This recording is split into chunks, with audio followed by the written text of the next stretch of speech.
Olá, bem-vindos ao podcast Valor Humano da TV Medicina e Saúde. Eu sou o Dr. Rodrigo Nietzsche, cirurgião bariátrico, e hoje eu vou conduzir o podcast com os colegas cirurgiões, Dr. Tomás Tanaka e o Dr. Eli Minoro. Tudo bem, Dr. Tomás? Tudo bem, Minoro? Estamos aí hoje, esse mês é o mês de conscientização do combate à obesidade. Então, por isso que nesse mês de março nós estamos trazendo esse assunto, que é a obesidade e as maneiras que a gente tem, então, de combater essa doença. Esse podcast, ele é distribuído nas plataformas Deezer, Spotify, YouTube Music e em nosso canal do YouTube. Então, começando, Dr. Tomás, gostaria que o senhor falasse sobre a obesidade, alguns dados epidemiológicos de qual é a incidência da obesidade no nosso país, como que a gente define a obesidade. Obesidade é só comer muito, obesidade é uma doença? O que o senhor tem para dizer aí para a gente sobre esse assunto? Então, agora nesse mês de março, é um mês muito importante de conscientização da doença obesidade. Então, a obesidade é uma doença que é caracterizada pelo acúmulo de gordura numa pessoa, no ser humano. Um acúmulo exagerado. E esse acúmulo é um acúmulo que vai promover outras doenças. Então, a causa da obesidade e doença ela é múltipla. Depende de fator comportamental em relação à escolha dos alimentos, ao modo de vida, atividade física, ao estresse do dia a dia. Então, tudo isso vai acarretando essa doença que, à medida que ela vai progredindo no ser humano, ela vai levar a outras doenças. Então, de repente, a pessoa se torna hipertensa, aí vem a doença do colesterol, do triglicerídeo, aí vai entupindo as artérias, o diabetes, os problemas articulares. Então, as doenças vão surgindo à medida que a obesidade vai se tornando cronicamente em atividade naquela pessoa. Então, hoje a gente diz que é uma doença de uma incidência muito expressiva no mundo, né? Então, a gente diz que se fizermos um levantamento no Brasil, então é feito um levantamento telefônico, assim, nas grandes capitais, 60% das pessoas têm excesso de peso, tá? 60%. Então, a grande maioria, mais da metade, tem excesso de peso, sendo que em torno de 40% tem obesidade. Então, a gente pode dizer que é uma incidência muito grande. E isso também repercute no mundo inteiro.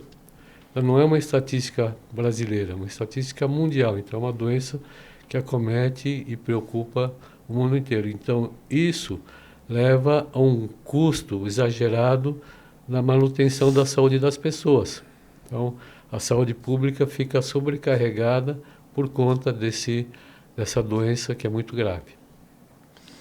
Certo. E você, Minoro, o que você me diz assim? Tem pessoas que comem e não engordam. E tem aquelas pessoas que comem e desenvolvem obesidade. Então, a obesidade não é só sinônimo de você comer muito. Então, o que pode estar por trás da origem dessa doença que faz com que algumas pessoas desenvolvam e outras não? Como que é a tua visão sobre isso aí? Então, existe uma questão de metabolismo basal, né? Algumas pessoas são privilegiadas, digamos que vão ter um metabolismo endógeno, né, dela mesmo mais acelerado do que a média. Essas pessoas vão ter um pouco mais de facilidade para ter controle de peso. Existem os magros comportamentais, né, pessoas que têm hábitos muito mais saudáveis, atividade física regular, tem uma tendência a ter escolhas alimentares melhores. E é interessante que as pessoas magras, elas têm uma relação com a comida muito diferente. O muito comum da gente escutar dos obesos é que quando eles estão estressados, ansiosos, eles aumentam o consumo do alimento. Já essas pessoas magras, elas têm um comportamento ao contrário. Elas ficam estressadas, elas não comem, elas nauseiam e tem essa questão individual. Na média, as pessoas que comem em excesso, que têm um comportamento alimentar ruim, uma vida mais sedentária, vão ser os pacientes que vão ter uma maior tendência à obesidade. As pessoas mais ativas, com escolhas alimentares mais adequadas, vão ser as que têm o controle melhor. Que é mais ou menos isso que o Dr. Tomás falou, né? A gente tem lá 60 e poucos por cento com pessoas acima do peso. E 30, 40% com pessoas com peso adequado. Dessas, uma pequena parcela são essas privilegiadas, né? Mas eu acho que é muito mais sorte, a pessoa não escolheu ser daquele jeito, ter um metabolismo acelerado, né? Fatores genéticos, isso. Né? Eu sempre falo que o Messi, ele não é o Messi só porque ele é esforçado, porque ele é dedicado, porque ele tem alguma coisa diferente, é sorte dele. Se eu for jogar bola, mesmo que eu me dedique ao máximo, eu nunca vou ser ele. Não é, ele não escolheu ser daquele jeito, ele nasceu. Então, a mesma coisa, esse paciente com metabolismo privilegiado, ele nasceu. É diferente. O paciente, a pessoa que tem uma atividade física intensa, vai para a academia todos os dias, ficam horas na academia, lógico que essa vai ter muito mais facilidade. Então, dentro daquilo lá da etiologia, do que leva a pessoa à obesidade, é multifatorial, é genético, é comportamental, o ambiente em que ela convive. A gente percebe que países que o clima é mais frio, elas tendem a ser menos ativas, países mais tropicais, as pessoas tendem a ser mais ativas.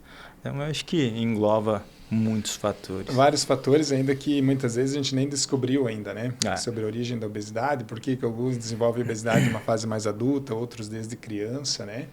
E dentro desse espectro de pacientes obesos, a gente tem, né? Lógico que a gente vai falar muito da cirurgia bariátrica como sendo uma opção de tratamento, né?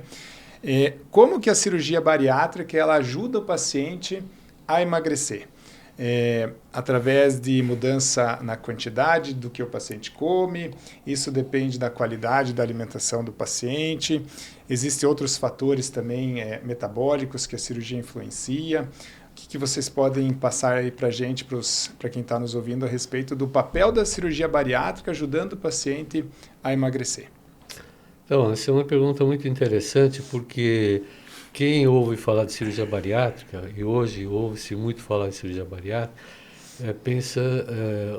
as pessoas pensam que é um assunto novo, que é falado muito agora, que é recente.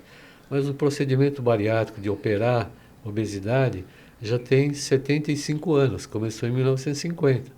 Então, nessa evolução, foram estudos, né?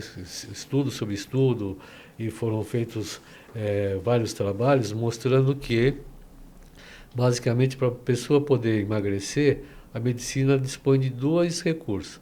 Uma é dificultar a chegada do alimento, restringir. Então, se a pessoa restringe a chegada do alimento, vai emagrecer. A outra é a pessoa come, mas do que ela come, ela joga uma parte fora.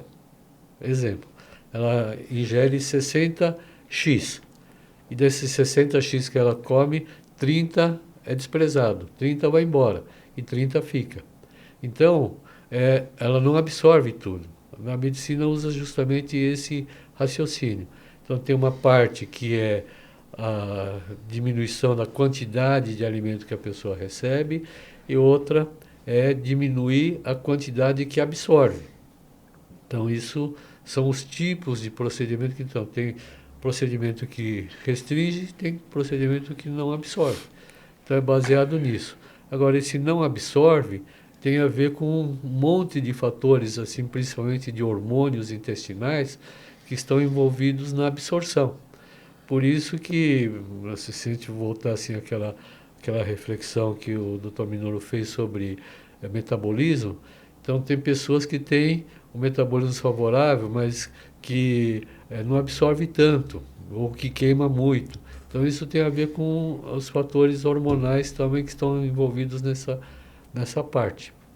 Então a cirurgia bariátrica não é mágica, é estudo, é seriedade. É tudo embasado na experiência que foi sendo adquirida ao longo desses 75 anos. Né? A bariátrica é uma cirurgia que não tem só esse efeito de redução do estômago, né, Minoru? Também tem efeitos hormonais que ajudam, né, o paciente a reduzir o peso, né? É isso. O paciente inibe de alguma forma a fome, a vontade de comer, ele tem saciedade precoce. Então, a pessoa senta para comer, tem à disposição muitas opções, mas como o estômago está pequeno, ele vai ter aquela sensação de saciedade ingerindo uma pequena quantidade de alimento. O que a gente acaba percebendo que o comportamento humano ele é muito padronizado, né? Aquela necessidade da recompensa. Porque quando o paciente que ele não operou, às vezes ele fica pensando muito nessa questão do pós-operatório, se ele não vai sofrer. Né? Isso é uma dúvida muito comum da gente escutar. Puxa, mas será que eu vou conseguir me adaptar a essa fase líquida, a comer pouco? E ela começa a sofrer antes mesmo de fazer a cirurgia. Mas o que a gente percebe no pós-operatório que a grande maioria acaba tendo a percepção ao contrário. Né? É coisa muito comum da gente escutar. Nossa, eu achei que ia ser mais difícil.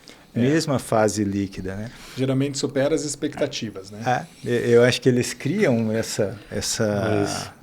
Os pacientes se preparam para uma guerra e geralmente o pós-operatório supera as expectativas. O paciente relata que não teve tanta dor, que a dieta líquida está conseguindo levar numa boa, não está assim com tanta vontade de comer o sólido, né? E tem certas mudanças hormonais que ajudam esse paciente a sentir menos fome no pós-operatório, né? E a longo prazo, o papel da bariátrica é fazer realmente comer uma quantidade menor, né?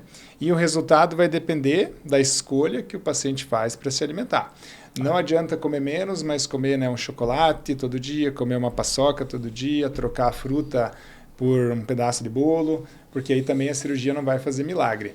Então depende, né, Dr. Tomás, também de toda uma mudança comportamental associada a essa mudança na alimentação que a cirurgia bariátrica ajuda o paciente, né?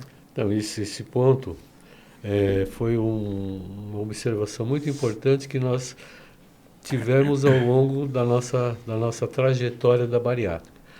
A bariátrica aqui do Centro Médico Gastroclínica está completando em torno de 30 anos. Então, há 30 anos que a gente tem seguido esse caminho, né, o nosso serviço, os nossos cirurgiões, tudo, mas é que a gente foi passando por fases. E nós tivemos a fase das cirurgias mais complexas, os pacientes muito obesos, da cirurgia aberta, depois a cirurgia se modernizou na videolaparoscopia, que mudou o perfil da segurança do procedimento cirúrgico bariátrico, mas um fator muito importante que nós percebemos na nossa evolução foi a palestra de esclarecimento para o paciente que é portador de obesidade, que pretende operar. Então, nós temos como rotina no nosso serviço, não opera se não participar de uma palestra que visa esclarecer o assunto como um todo. Então, nessa palestra a gente aborda o que é obesidade, o que é cirurgia bariátrica, aspecto importante da nutrição, da psicologia, da fisioterapia, cuidado de enfermagem. Isso, o paciente ele vai na reunião para tirar dúvida. Por quê? Porque os grupos de obesidade, os grupos de pacientes portadores, ou que já operaram, tudo formam grupos, né? Grupos de WhatsApp e tal, e se comunicam. Então, existe muita informação atravessada, muita coisa assim que não é verdadeiro.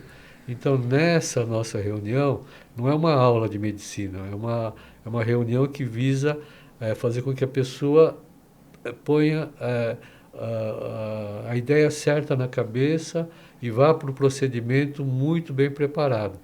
Então, ele vai sabendo que ele vai comer menos, porque ele está acostumado a comer 700 gramas e vai comer 250.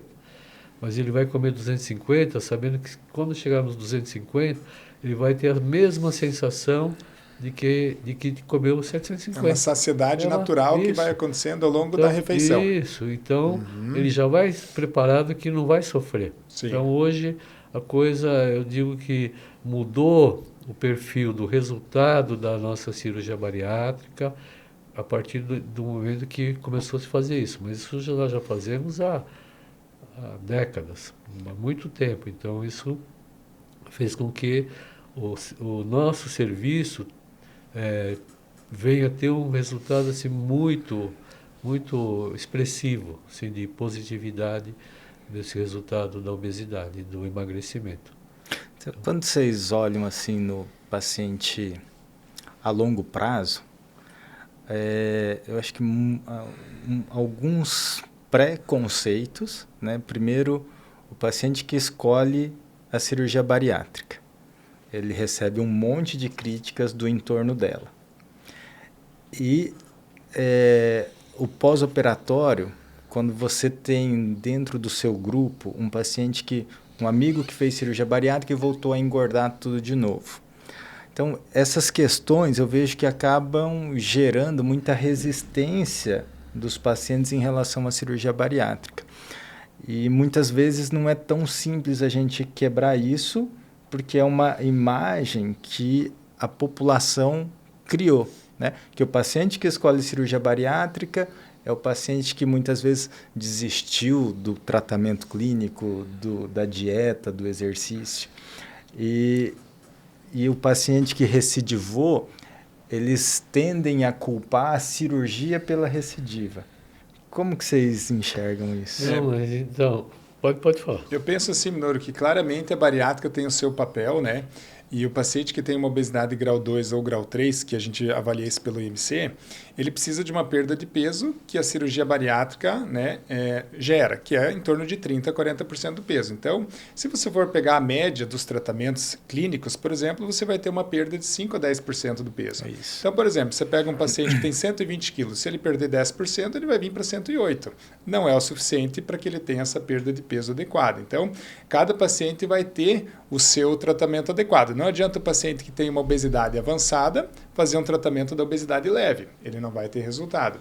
Então, esse preconceito aí da sociedade é consequência de uma desinformação, né? Que o leigo não tem essa informação técnica. Ele não sabe que uma bariátrica faz o paciente perder 30% a 40% do peso, que o tratamento clínico faz o paciente perder 5% a 10% do peso, e eles veem o paciente que opta por uma bariátrica como se ele estivesse optando pelo caminho mais fácil, né?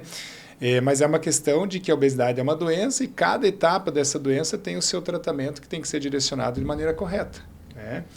Então é mais ou menos assim que eu abordo, né, para os meus pacientes isso, né? Sim. Mas, Minoru, isso que você falou é um estigma.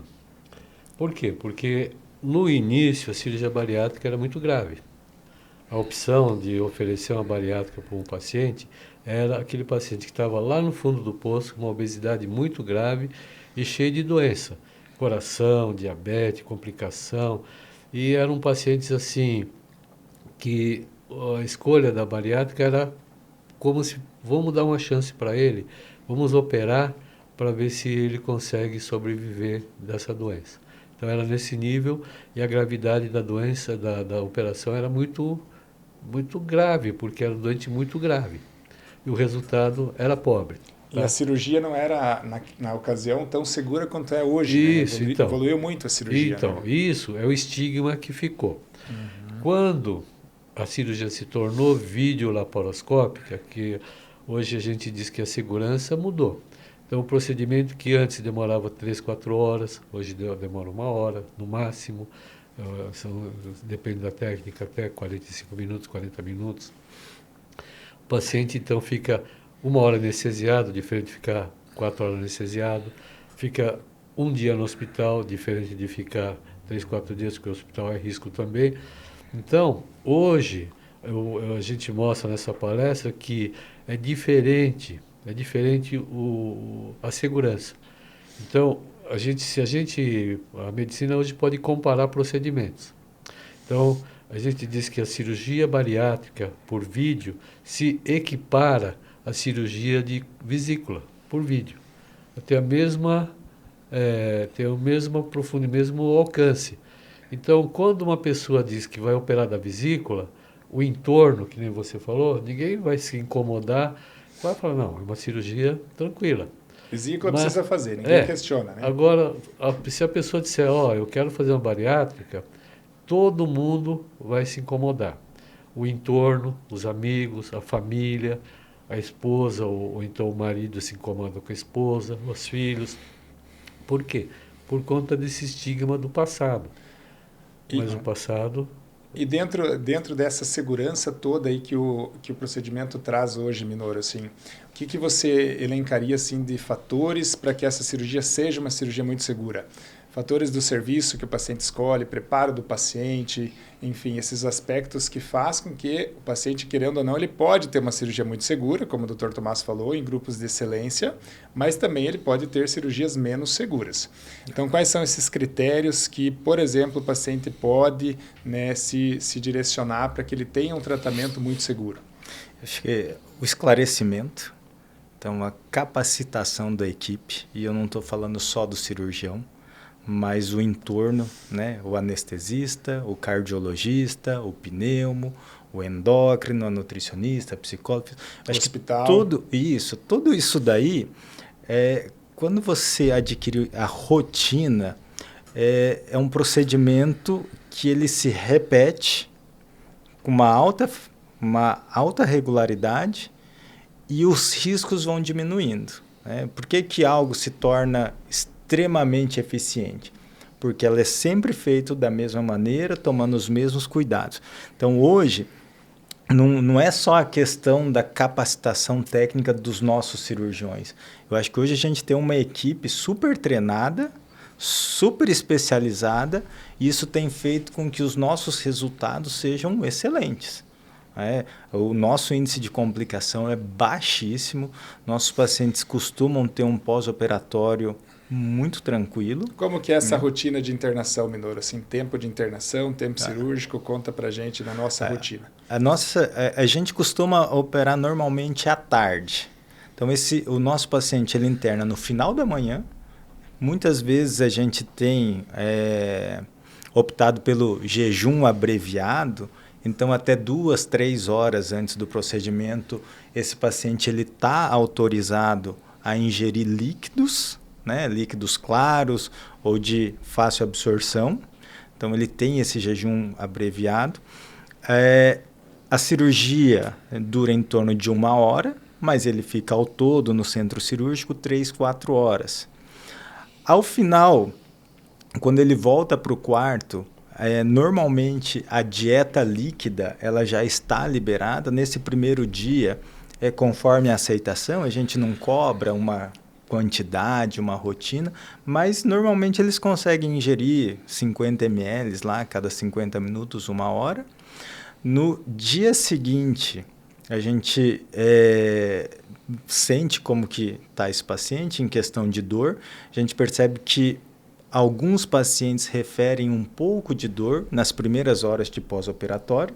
A grande maioria já está deambulando, já foi no banheiro, já urinou e está bem confortável em relação à dor. E ao final da manhã, ou no máximo começo da tarde, normalmente esses pacientes estão recebendo alta. A gente faz retorno com 1 semana, com 30, 40 dias, primeiro ano a cada 3 meses, segundo ano 6 meses, e a partir do segundo ano está tudo bem, um retorno anual. E a gente sempre cobra muito esse acompanhamento com a equipe multidisciplinar.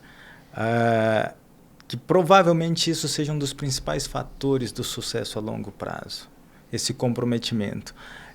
Eu percebo que os pacientes, quando eles voltam a ter algum ganho de peso, mesmo que seja pequeno, 4, 5 quilos, ele atrasa o retorno da consulta na esperança de emagrecer esses 4, 5 quilos. E ao invés de emagrecer, ele ganha mais 4, 5. E ele começa a se afastar da equipe. E muitas vezes são pequenos detalhes que podem resolver. Então, a manutenção desse acompanhamento, para mim, é essencial no controle a longo prazo. Fundamental. E o pós-operatório, a parte física, né, de dor, de limitação em casa, em relação a tomar seu banho, se vestir, é bem tranquilo. Então, a cirurgia por vídeo não tem tanto essa limitação, né? O principal fator limitante é a dieta líquida, que vai durar em torno de 15 dias na nossa rotina, né? Depois, mais 15 dias de dieta pastosa e com 30 dias o paciente inicia a dieta sólida. Então, é a fase da dieta líquida, que é a fase mais difícil, né? A parte física, de movimentação, mobilidade, dirigir, esse retorno é bem rápido, né? E hoje a gente tem também, né, Dr. Tomás, a gente já realiza no nosso serviço a cirurgia robótica, que deixa essa recuperação ainda mais rápida, né? A cirurgia robótica é uma cirurgia mais refinada, não que a cirurgia laparoscópica não seja uma ótima cirurgia, mas a cirurgia robótica é o suprassumo quando a gente fala de cirurgias abdominais, inclusive cirurgias bariátricas, né?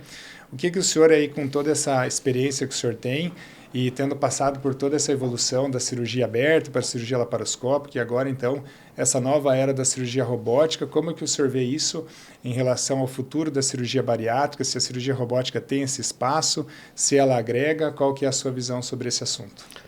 Olha, Rodrigo, nós sempre estamos de olho no quesito segurança. Tá? Nosso principal objetivo é segurança e prevenção de complicações. Nós queremos sempre estar adiantado em relação a esses dois quesitos. Quando a cirurgia robótica ela veio e agora é uma realidade, nós percebemos o quê? O procedimento é o mesmo, tanto na laparoscopia quanto na robótica. Mas alguns parâmetros a gente tem que considerar como muito relevante.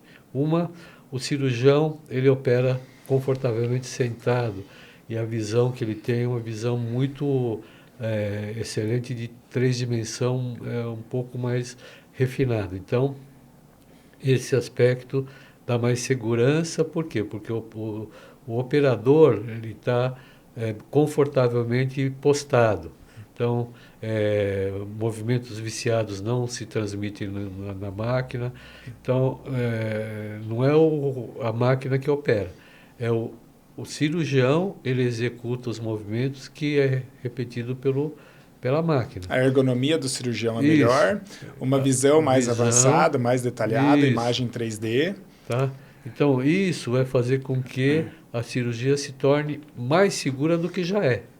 Outro detalhe importante, que não é o robô faz a força em pacientes que têm obesidade importante, é o robô que faz a força contra o torque da parede abdominal e o cirurgião não sente isso e preserva todos os movimentos finos, né, no console. Então, diferente da cirurgia por vídeo, que quem faz essa tração contra a parede abdominal é o cirurgião e, além disso, ele executa o movimento fino, né? Sim. E, além disso, a gente tem, né, Minoru, também pinças que tem uma gama de movimentos bem diferentes dos movimentos da laparoscópica, né?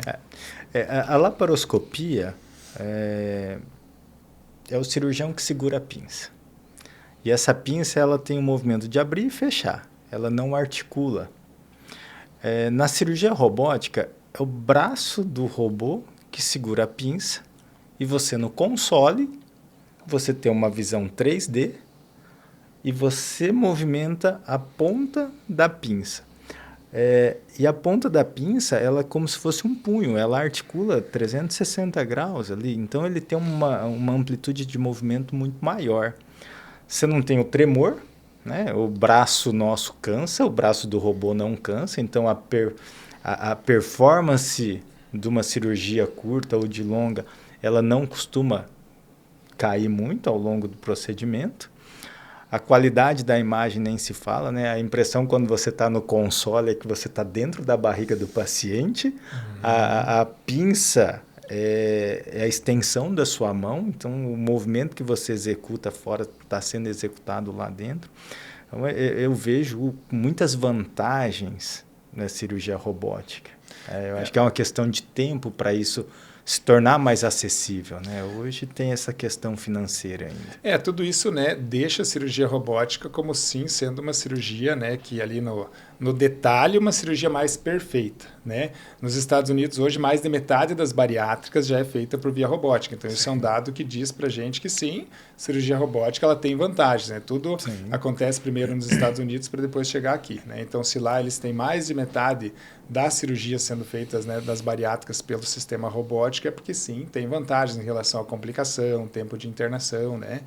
E a gente já tem, então, no nosso serviço, a gente tem, né, um grupo de cirurgiões já bem todos capacitados para realizar a cirurgia bariátrica pela via robótica, né? Só para vocês terem uma noção da importância da robótica na cirurgia, nos Estados Unidos, quantos equipamentos robóticos existem? Hoje parece que mais de 5 mil. Tem hospitais que tem em torno de 20, não, né, então, Tomás? se contar nos Estados Unidos, tem mais de 5 mil plataforma robótica e tem hospital que tem 10, 15 equipamentos desse. Então o Brasil está começando a caminhar. Em Cascavel nós estamos com uma plataforma semelhante aos melhores do mundo, né? Então nós estamos aqui bem assim, encaminhados nesse caminho da segurança, que é a cirurgia robótica. Uhum. E o paciente que está em casa, que tem então obesidade já, que luta contra essa doença há muito tempo, já fez vários tratamentos, o paciente então pode procurar ajuda da cirurgia bariátrica, né? Mas o paciente ele também tem que ter alguns critérios para pensar em fazer a bariátrica, não basta ser obeso. Tem pacientes que são obesos, mas são obesos não a ponto de realizar a bariátrica, né? Como que o paciente pode se nortear em relação a isso, para buscar o cirurgião, para procurar o cirurgião, procurar o auxílio em relação já a iniciar esse tratamento? Bom, o principal, paciente sendo obeso, ele tem que ter tido já experiência de tentar perder peso de alguma forma. Então, não é o paciente que tem obesidade e assiste um filme, vem na cabeça dele que quer fazer cirurgia bariátrica, esse não tem indicação nenhuma. Tem que ser pacientes que já tentaram de tudo, né? Então, geralmente, são pacientes que nos vêm encaminhados pelo endócrino, pelo clínico geral, que são pacientes que já tentaram de todas fizeram um tratamento só com regime e atividade física, ou medicação, já fizeram tratamento. Então, tem que ter essa condição básica. Tem que já ter tentado outros tratamentos. E tem os critérios outros também que o Minoro poderá complementar aí. Eu acho que ter um entendimento, né, assim, o que eles colocam como critérios é obesidade de longa data, falha de tratamento clínico, um nível de compreensão adequado, colaboração da família, risco cirúrgico adequado, IMC acima de 40 ou 35 com doenças associadas. Então, esses seriam os critérios clássicos, né, da indicação da cirurgia bariátrica. Porém, a gente sabe que tem pacientes que muitas vezes não se enquadram, né, em relação a peso, mas tem tudo isso daí, esse histórico de frustração, de resultados insuficientes, acúmulo de doenças, e porque ele não tem 35 de IMC, ele não merece ou ele não vai ter direito à cirurgia bariátrica. Não, eu acho que muitas vezes a gente individualiza o caso do paciente e às vezes operam-se esses pacientes da mesma forma. Mas com o bom norte, assim, um IMC, por exemplo, de 35 ou mais seria um bom norte para o paciente. O IMC é uma maneira bem acessível do paciente, né, calcular. Isso é muito fácil, colocar o peso e a altura, né? Exatamente. E tem um grupo especial que são os diabéticos. Então tem um grupo dos pacientes diabéticos que tem uma dificuldade no controle da doença. A partir de 30, ele já tem indicação operatória, de 30 a 35. Sim. Então, é um grupo especial de pacientes que tem uma liberação, já está liberado. A Sociedade de Endócrino considera como positivo que esses pacientes eles vão se beneficiar e vão ter possibilidade grande de curar o diabetes com a cirurgia bariátrica. Então, é um grupo especial. Certo. E alguns mitos relacionados, né, à bariátrica, algumas dúvidas bem comuns de consultório, que que eu vou perguntar então para você, Minoro, como que você orienta o teu paciente? O paciente é muito comum a gente escutar no consultório, doutor, vou ter que usar vitamina o resto da vida.